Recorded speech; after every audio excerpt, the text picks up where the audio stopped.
either that or it was free fall instructor, but I was training up to go to another free fall course. So I was at the drop zone.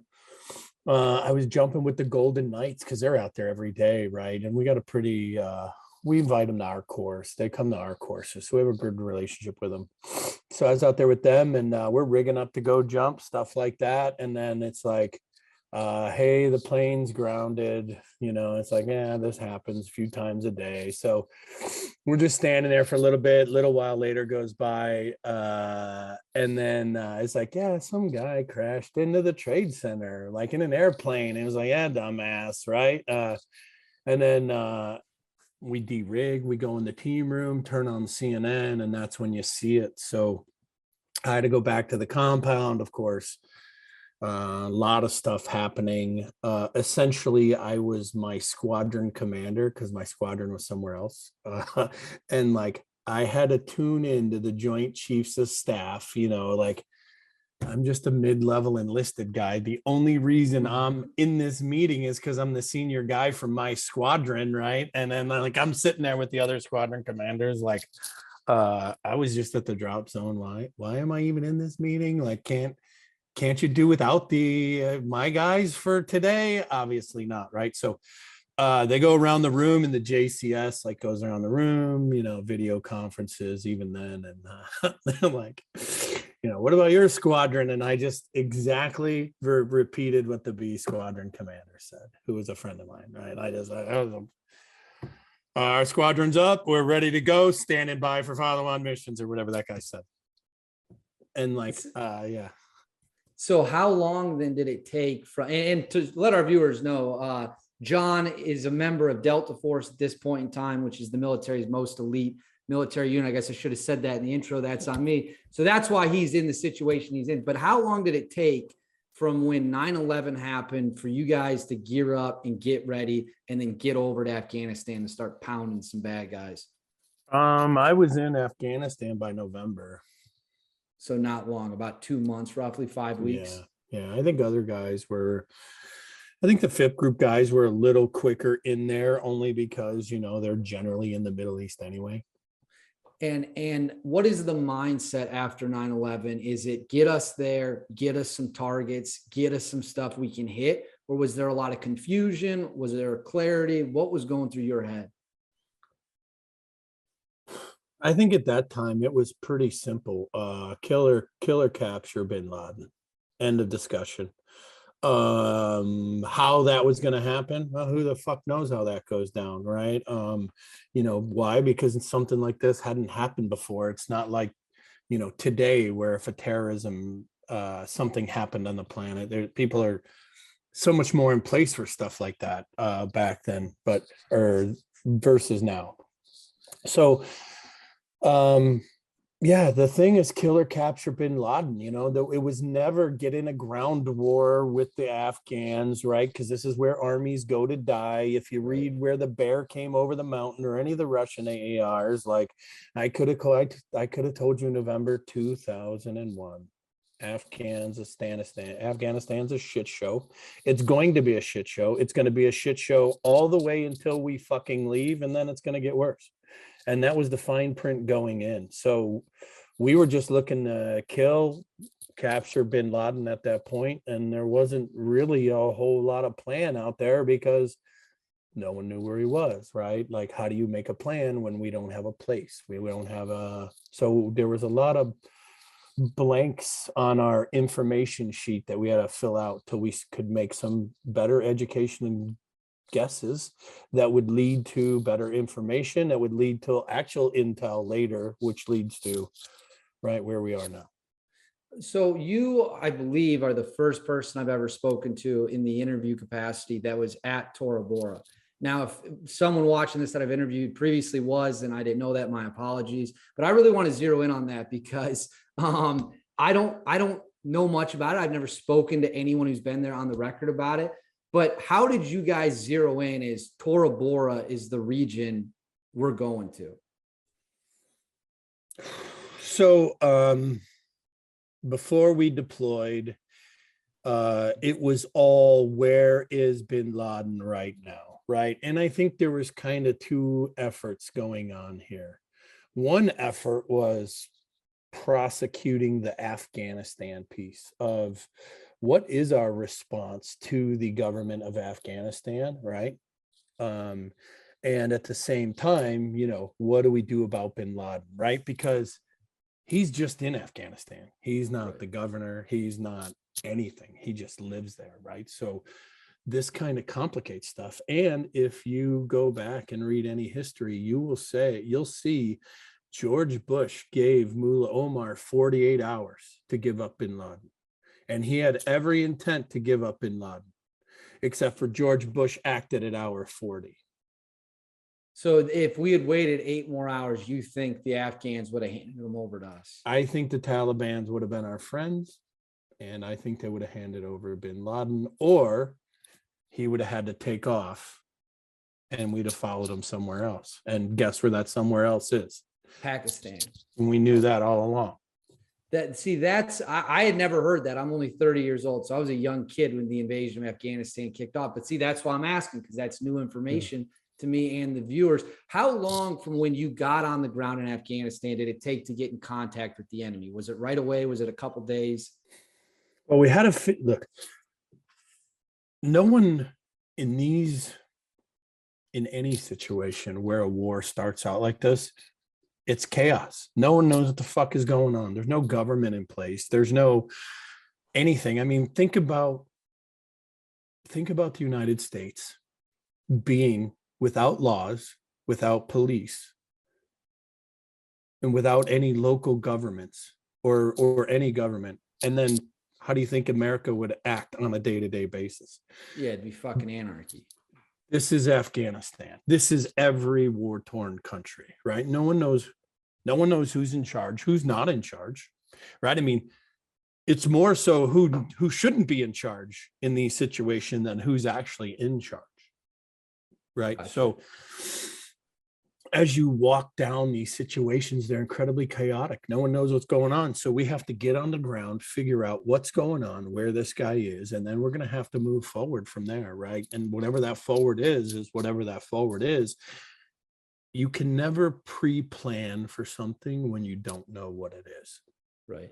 That makes perfect sense. You can walk in with I don't know, a healthy bit of skepticism, maybe some confidence and experience of other stuff, right? But you're not walking into this going, yeah, we got this, right? Not then anyway. Maybe today, different ball game. We've been doing this for 20 plus years now. What was the last one?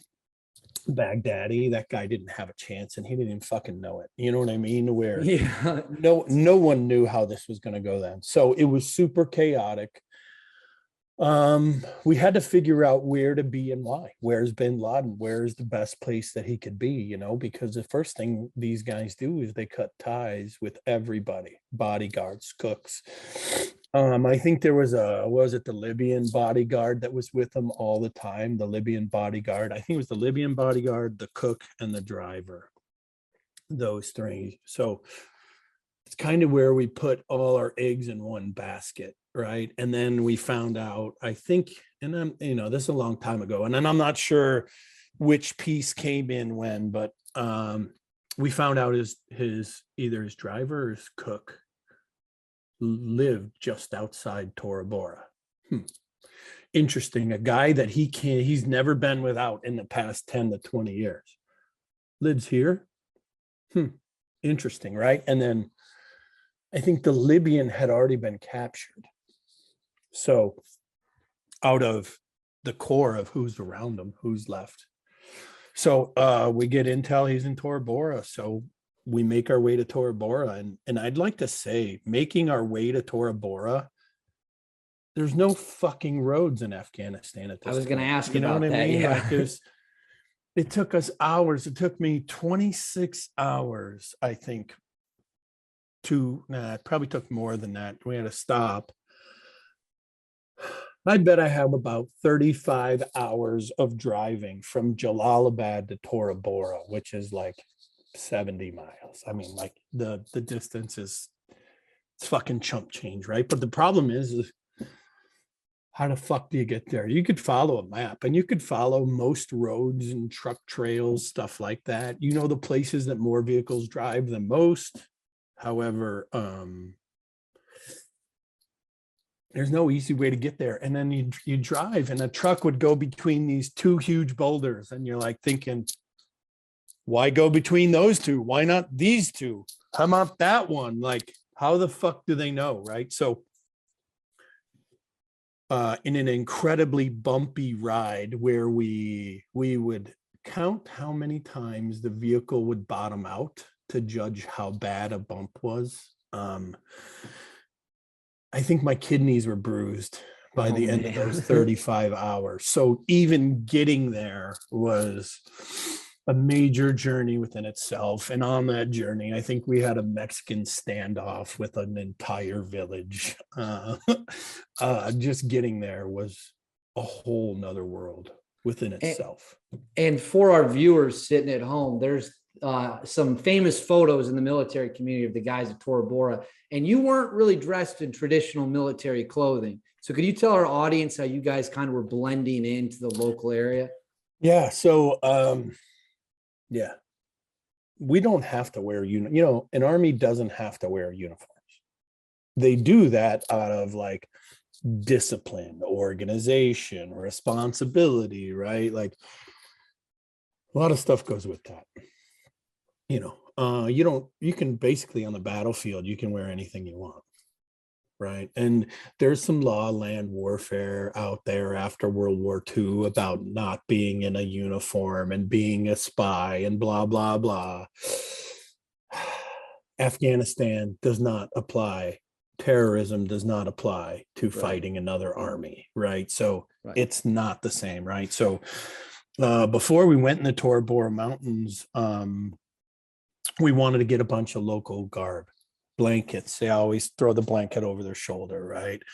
We wanted to get blankets and hats and shit. So I took the squadron supply guy, the money guy, down to Chicken Street in Kabul, right? And this is where you go buy it still, I think today, where you buy all your trinkets. And then I went down there and I bought like hundreds of blankets and sweaters, like Mr. Roger button-up sweaters, right? I bought the old pickle suit army pants, right? And the pickle suit army pants back in the day when the army, before the OG 107, the army wore the pickle suit. The pickle suit was a OG green with had like flaps over the pockets. It had a cargo pocket. It's just a certain style of uniform the army used to wear. They call it the pickle suit. I bought a bunch of different sizes of pickle suit pants, right? So basically going into Tora Bora, most guys would have had the boots, whatever they were wearing, your OG 107 pickle suit army pants, which was American surplus. You'd have your wool sweater, a button down wool sweater, and a wool blanket. And then the cool Mujahideen hat. Yeah. The hats. The Muj hat. Yeah. So when you finally get to Tora Bora, what is the order of how combat goes? Because it's a heavy cave system. It's a mountain system for people watching at home. Is it drop the ordinances and then we're going to start searching caves? How did that whole process work? Yeah. So somehow we get intel. We had Bin Laden was in Tora Bora. So we drive to Jalalabad. We rest for a few hours, which I thought was overnight. Literally, I drive to a safe house, gates open, pull in, pack trucks in, go in this house, keep quiet so no one sees you, hears you. Literally, I passed the fuck out. Like I'd been driving. I passed out. I'd been driving for like 26 hours. Yeah. My bosses at the time were dicks and like neither one of them wanted to drive. So I had to drive the whole time. And I'm like, so you fucking idiots think it's safer for me to drive for 28 hours than one of you motherfuckers to sleep a little bit and replace me so we don't drive and drop off the I don't know. I'm going to call that 7,000 feet right there. I'm looking down right now. And they're like, yeah, we're not driving. You can drive the whole way. So Jeez. I drove the whole way. Took my speed. And then as soon as we got to Jalalabad, I got in this house. Literally, I set a backpack against the door in a hallway. I was out. And then someone woke me up. We got to go. I figured I'd slept for like a day or something. You know what I mean? Like, I don't know. I didn't know how long I slept for. It was only a few hours. It was still dark out. I crashed. I woke up. We were on the drive again. And then we got just outside of Tora Bora, right about sunup. And we dropped a 20,000 pound, the Daisy Cutter on Bin Laden's location at the time. That was a big mushroom cloud. I'd never seen anything like that at the time. It was kind of far away, so you don't get I never really got it in dropping the bomb from like watching it in the distance. You see the mushroom cloud, it's a big cloud, but you don't get a sense of the size, right? And then later we're walking through the mountains and it's just like this, I don't know, it just starts getting white. This is like apocalypse now shit. Everything's white. And you're like, why is everything white here? I was in the crater that we dropped the 20,000 pound bomb. And it's like, gray rock. I'm not a geologist. Let's say it's limestone. I don't know what kind of stone it is, but like a gray rock, when it gets pulverized, it's white. The dust was all white. So it left this, I don't know. If I had to give it a size, I'd say it was like 60 feet across, maybe 20 feet deep, maybe more, maybe even bigger from that thing in rock, in the mountain. Like, yeah. And so do they keep calling in airstrikes in, or at this point, is it on you guys to kind of get in gunfights? So we moved up. It's kind of hard to get to the front because you got the press. We got to get through the press. Right. Like Afghani press or American press? No, American press. Why is American press in Tora Bora right now? How did they beat us there? Who the fuck knows? Right. That's crazy. So, well, think about this. If you ever thought the media was just propaganda, think about how they beat us to the Tora Bora. That's nuts. That's a great question. I'd love an answer on that. Yeah, I'll tell you how. The news is dirty. It's propaganda. Those fuckers play all sides so they can make money. But anyway, when we finally get in the mountains, right, there's kind of a couple different ways. So we take the bulk of the guys and we send them around the mountains to kind of flank these guys to keep them from getting into Pakistan. And then me and a couple of guys went just straight after them, straight up the money, straight down the middle, keep the pressure on them. We shot at them, we bombed them, you name it, whatever we could do. We killed a lot of, I don't know how many. I'm going to tell you this. We killed so many people those first few days at Tora Bora. There's no way I could even ever count.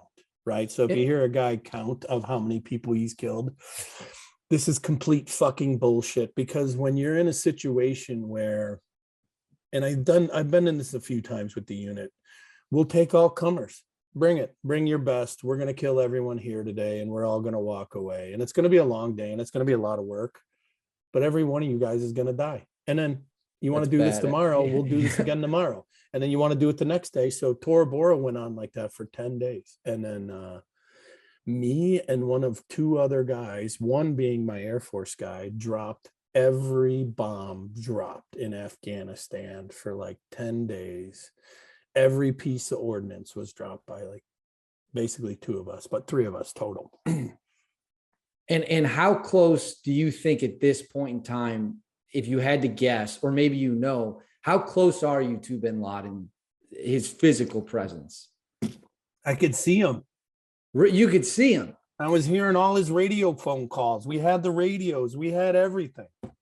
Okay, so this is what I want to dive into. And I've seen a guy from the unit who has since passed away years ago, did like a 60 minutes hit about it. Why do you feel that you guys I think in the interview, he claimed that you guys wanted to go into Pakistan and cut him off, and the U.S. government wouldn't let you do it, and that you kind of felt handcuffed, or he felt handcuffed. What do you think went wrong at Tora Bora? We were sold out by the fucking leadership of the government. Of our government. Of our government. That's what this guy said in that interview too. I didn't want to say that yet. Think about this. Think about this. And here's why I think we sold ourselves out. And here's why I think we're our own worst enemy. And this is why I do not work for the government, amongst a million of these reasons. Think about this. The first 10 days in the war on terror, the United States sends 10 guys to your mountain stronghold, which with thousands of guys, the Russians couldn't get Bin Laden out of there. It took 10 of us 10 days to kill almost everyone there and almost kill him. Think about this. We killed Bin Laden first 10 days of the war. Where's the war on terror going to be after that day? Where? It's fucking over. You fuck with America, they come and kill you within fucking 10 days. Who else is going to do that? Where's the war on terror go? But don't follow me down that rabbit hole. Follow me down this rabbit hole. Okay. How much money did the CIA and DOD get out of Afghanistan and Iraq over all those years? An astronomical amount, I would assume. Yes. So we could kill Bin Laden right now and end this, or if he was still alive, that checkbook would be open for a very long time. I got you. That's interesting. And were the locals that you guys were linking up with, or that were supposed to be supportive of the U.S., I've heard other people claim they were completely useless, and that not only were they useless, they might have been given information to Al Qaeda and the Taliban. And I'm wondering if you have an opinion on that. Yeah, I would say useless is a gross overstatement. So they were bad. Yeah, okay, I got it. No, they were worthless. And they knew they were worthless. And they were just waiting for the fucking handout. Uncle Sugar, what does he do around the planet, right? He either kills people or he hands shit out. Well, we're not dead, so give us shit. That's what people think. Right. Onto a different topic in Afghanistan. I've heard you in other interviews talk about a solo mission or doing solo missions, which is very rare, even for the unit. Possibly, maybe you were the only one in Afghanistan. Could you walk our audience through what that was like? And is that scarier than when you have support guys with you, when you got a team with you, or is it an adrenaline rush because you're just on your own? What's that like? Oh yeah, I was alone in Tora Bora, is where I was alone. And I actually snatched a guy alone who was the last guy to see Bin Laden leave the Tora Bora Mountains. And what I would say about going out alone is, you're with 10 or 12 guys, 10 guys. With 10 guys, what could I do with 10 guys to illustrate this? With 10 good dudes in the height of the Afghan war, let's just say that was in my county in the United States. With my 10 guys, I could have killed every law enforcement officer, every politician, anybody who opposed us, and I would start running this county the way I see fit. And now I would be in charge. And people refer to me a warlord because there was times where I ran my own sectors and the decision comes to me, you're going to get the thumbs down from this guy. I don't care if you live or die. So 10 guys, 12 guys, 15 guys can get a lot of work done, more than you know, right? Especially good dudes, right? Unit guys. Having said that, it would take to sort out Afghanistan between who's good, who's bad. See, the biggest problem with Afghanistan is there's no good or bad, and there's no right or wrong, right? There's none of that. Right. So, okay. So you take 10 good dudes, we could have anything we want, right? We could have taken anything we want, but you're not going to be able to get those guys into an area without someone noticing. And this is where one person comes along, is Gotcha. one person can come along and you may not be suspicious of this person, right? 10 dudes. I mean, think about this. 10 fit guys, beard, mid 30s, show up in your town and they're like 6 inches taller than everyone else. Yeah, they're going to stick out like a sore thumb. Yeah. Right. So one person wouldn't do that. Right. So now, having said that, because I'm always with 10 guys and we can take or do anything we want, anywhere we want, you never really get a chance to learn, to expand your mind or learn these other decisions you could have made that you wouldn't make with those other guys, right? So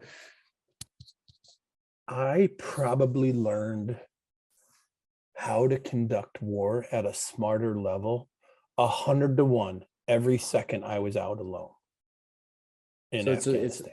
it's a learning experience is what you're saying. 100% a learning experience. Because I gotta be honest, I wasn't worried about dying. Because I gotta be honest, if I'm gonna die, you know how many people around me are gonna be dead? A lot. So I'm already, I know this. I'm already in for this. Who's the first comer? Right. Gotcha. So I never felt nervous or scared or an adrenaline rush. It's all about, if anything, remaining calm and then problem solving your way out of it, right? The problem is when you're with a dozen dudes, problem solving could be like, fuck it, let's just kill him and move on. That's the way to do it, right?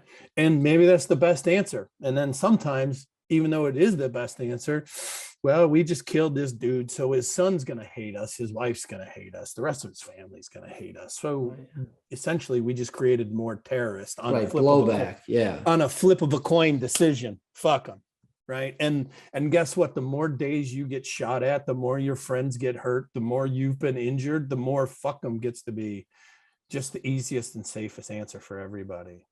Right. Well, I'm not saying that's right. I'm just no. I understand your point. I had a question about the rules of engagement. So when you go in there in the early days of the war on terror, especially when you're in a tier 1 unit like Delta Force, is the rules of engagement essentially, certainly in the Tora Bora region, if you see a guy who looks at you wrong and he's got an AK, drop him? Or was it really restrictive? I would say this. In the beginning of a war, when chaos is happening, no one knows what's going on, the fucking rules of engagement or whatever the fuck you think they are right now. Gotcha. And the U.S. leaves that decision up to most 19-year-olds, by the way.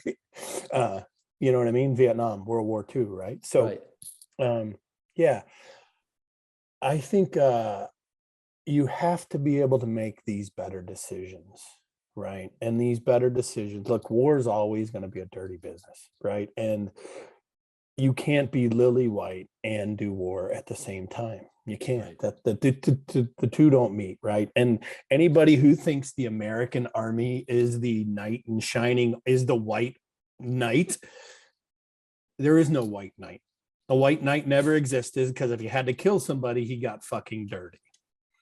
and I wouldn't call anybody who kills people for other people white in any bad term, right? So having said that, most people, when you're out alone, it's easy to make these bad. When you're out alone, you have to make the right decision. When you're with other dudes who are armed and you're worried about less of a good decision has to be made. So, and everybody knows this, special operations, people know this. If you need a good decision, this requires a good decision. Sometimes there's stuff out there where we'll just keep going until maybe the good decision presents itself, right? Right. So there's different ways it could pan out. Gotcha. Well, that's all fascinating to me. And I mean, a solo mission just seems so unbelievably gutsy, but neat. That's why I had to ask. Now I want to pivot to Iraq, because you have a nickname, which we're going to get into in a moment, which is obviously tied to Iraq. But how early were you in Iraq were you there right away when the invasion started? Did you come later? So I got to Iraq maybe